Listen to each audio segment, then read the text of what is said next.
नमस्कार, आप capital TV देख रहे हैं। मैं हूं आपके साथ समीक्षा तिवारी। पश्चिम बंगाल में बीजेपी के प्रचंड जीत के बाद अब बंगाल की तस्वीरों में काफी बदलाव नजर आ रहा है।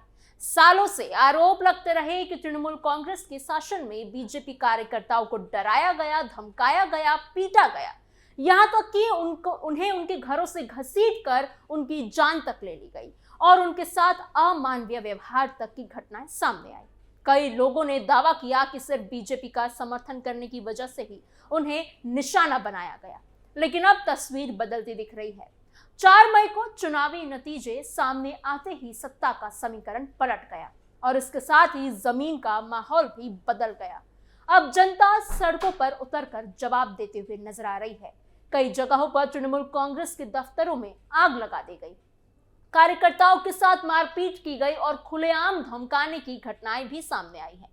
खबर यह आ रही है कि टीएमसी के गुंडे अब भगवा झंडा लेकर, भगवा अबीर लगाकर खुद को बीजेपी का बताने लगे हैं और हिंसा कर रहे हैं। इसी बीच केंद्रीय गृह मंत्री अमित शाह ने साफ कहा है कि हिंसा करने वालों को बख्शा नहीं जाएगा।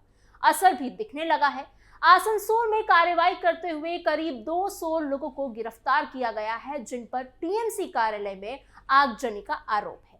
यानी बंगाल में सियासत सिर्फ चुनाव तक सीमित नहीं है, अब ये सड़कों पर उतरकर बदलने की कहानी बन चुकी है। बंगाल की नई तस्वीर में दाग, आखिर क्यों आक्रामक हुए लोग? ममता के गुंडागर्दी का बदला। एक एक कर आपको पहले वीडियोस के जरिए बंगाल ले चलते हैं और आपको बताते हैं कि कहां कहां क्या कुछ हुआ है। सबसे पहले ये वीडियो देखिए। इस वीडियो में जिस व्यक्ति को ऊपर से नीचे फेंका जा रहा है वो टीएमसी का एक नेता है।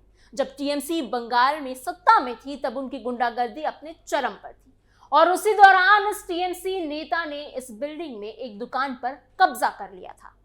बताया जा रहा है कि जब उस जगह के ओनर्स यानी मालिकों ने टीएमसी नेता को अपना कब्जा हटाने को कहा था तो इस नेता का जवाब था कि मैं यहाँ से नहीं हटूंगा, जो करना है कर लो।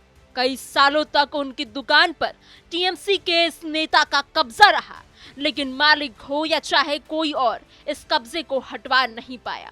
लेकिन जैसे ही 4 मई को चुनाव के नतीजे आए और बीजेपी प्रचंड बहुमत के साथ जीत गई, वैसे ही इस बिल्डिंग और दुकान के लोग वहां टीएमसी नेता के पास पहुंचे और अपनी दुकान वापस मांगी, कब्जा हटाने को कहा। तब भी इस टीएमसी के नेता ने मना कर दिया और कहा कि मैं ऐसा नहीं करूंगा, मैं यहां से नहीं हटूंगा।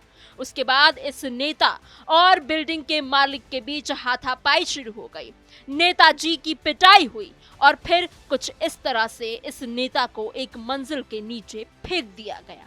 कब्जा करना बेहद गलत था और सजा भी होनी चाहिए, लेकिन इस तरीके से कानून अपने हाथ में लेना और हिंसा की तरफ जाना बेहद गलत है। बात वहीं आकर अटक जाती है कि अपने दर्द का बदला लेना उचित है, लेकिन तरीका कानून के हिसाब से होना चाहिए। बीजेपी का जीतना किसी को भी हिंसा करने की छूट नहीं देता।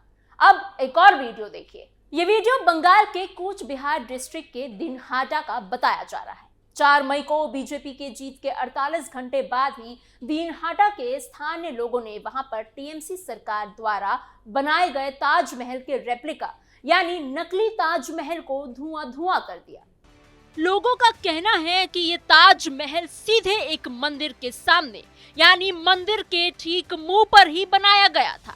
जब इसे बनाया जा रहा था तब वहां के स्थानीय हिंदू लोगों ने इसका विरोध किया था और विरोध सिर्फ इतना था कि आप इस नकली ताजमहल को कहीं और बना लीजिए, चाहे वो यहाँ से 1, 2 या 3 किलोमीटर दूर ही बना दीजिए, लेकिन बिल्कुल मंदिर के सामने बनाने का आखिर क्या मतलब है। लेकिन उस समय टीएमसी के लोगों ने स्थानीय हिंदू लोगों को डराना धमकाना शुरू कर दिया और फिर मजबूरन लोगों को खून का घूंट पीकर अपने जुबान पर ताला लगाना पड़ गया। लेकिन जैसे ही राज्य में बीजेपी की जीत हुई उसके 48 घंटे बाद ही स्थानीय हिंदुओं ने मिलकर इस नकली ताजमहल को आग के हवाले कर दिया। यहाँ भी बदले की ही भावना थी, लेकिन इस तरीके से कहीं भी आगजनी करना बेहद गलत कदम है। इसे भी कानूनी तरीके से हैंडल किया जा सकता था, लेकिन कानून को अपने हाथों में लेकर सिर्फ और सिर्फ माहौल को खराब ही किया गया और सवाल खड़े किए गए। ऐसे एक या दो नहीं बल्कि कई वीडियो सोशल मीडिया पर तेजी से वायरल हो रहे हैं और उनमें से एक वीडियो जो शायद सबसे ज्यादा वायरल हुआ है वो ये है। ये वीडियो है कोलकाता के न्यू मार्केट का। इस वीडियो में आपको जो बुलडोजर नजर आ रहा है उसे देखकर जरूर उत्तर प्रदेश के मुख्यमंत्री योगी आदित्यनाथ की याद आ गई होगी। मुझे भी आई थी, लेकिन उत्तर प्रदेश में बुलडोजर चलना और यहाँ बुलडोजर चलना दोनों ही अलग अलग तस्वीरें बनाती हैं। उत्तर प्रदेश में जब बुलडोजर चलता है तब अक्सर मामला या तो अवैध अतिक्रमण का होता है या तो किसी बेहद जघन्य अपराध की सजा होती है और सबसे जरूरी बात कि वो सरकारी आदेश होता है। लेकिन ये जो वीडियो आप अपने स्क्रीन पर देख रहे हैं वो कोई सरकारी आदेश नहीं है। न्यू मार्केट के स्थानीय लोग खुद ही बुलडोजर लेकर टीएमसी के दफ्तर के बाहर पहुंच गए और उनके दफ्तर के आगे के हिस्से को तोड़ना शुरू कर दिया। बताया जा रहा है कि वो दफ्तर टीएमसी का अवैध अतिक्रमण था, जिससे कि वहां के स्थानीय लोग काफी परेशान थे। लेकिन इतने सालों से कोई एक्शन नहीं ले पा रहा था, ना लोग ना पुलिस। लेकिन 5 मई की रात को यहाँ स्थानीय लोग बुलडोजर लेकर आते हैं और तोड़ फोड़ करना शुरू कर देते हैं। देखिए, अवैध अतिक्रमण करना कानूनी रूप से अपराध है और अगर 15 साल से जो पार्टी सत्ता में है वो खुद ही अवैध रूप से कब्जा कर रहे हो, अतिक्रमण कर रहे हो, तो ये सिर्फ अपराध नहीं है बल्कि ये निंदनीय अपराध है। लेकिन इस तरह से आम लोगों का खुद ही बुलडोजर लेकर आ जाना और दफ्तर पर पीला पंजा चलाना भी कानूनी रूप से गलत ही है, क्योंकि अब अगर सरकार बदल दी गई है और अब लोगों के अंदर से टीएमसी का डर खत्म हो ही गया है, तो लोगों को पुलिस के पास जाकर शिकायत दर्ज करवानी चाहिए थी और फिर पुलिस अपना काम करती। और तब अगर बुलडोजर आया होता और दफ्तर पर चलता तो ये एक कानूनी प्रक्रिया होती और कानूनी रूप से इसे सही कदम बताया जाता। लेकिन इस तरह से खुद कानून का रूप ले लेना ये दिखाता है कि जब आप पावर की जगह पर आए तब आपने भी वही किया जिन चीजों से आप परेशान थे, यानी कानून का पालन ना करना। एक और ऐसी ही वीडियो सामने आई। वीडियो बंगाल के उलुबेरिया का है। देखिए, वीडियो हिंसा के बाद की है। बताया जा रहा है कि चुनाव के नतीजे जैसे ही घोषित हुए, बीजेपी और टीएमसी के लोगों के बीच भारी बवाल शुरू हो गया। दोनों ही तरफ से पत्थरबाजियां हुई और मारपीट भी हुई।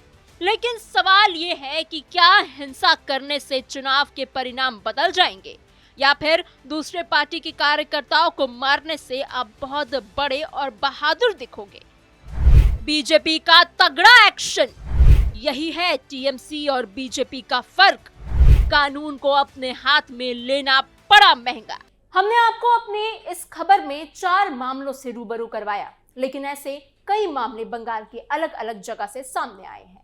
आप जिस भी पार्टी का समर्थन करते हो वो पार्टी जीत जाए तो खुशियां मनाना, जीत को सेलिब्रेट करना अच्छी बात है, लेकिन सेलिब्रेशन के नाम पर वही करना जिस चीज से आप खुद कुछ ही घंटे पहले तक परेशान थे, क्या वो सही है?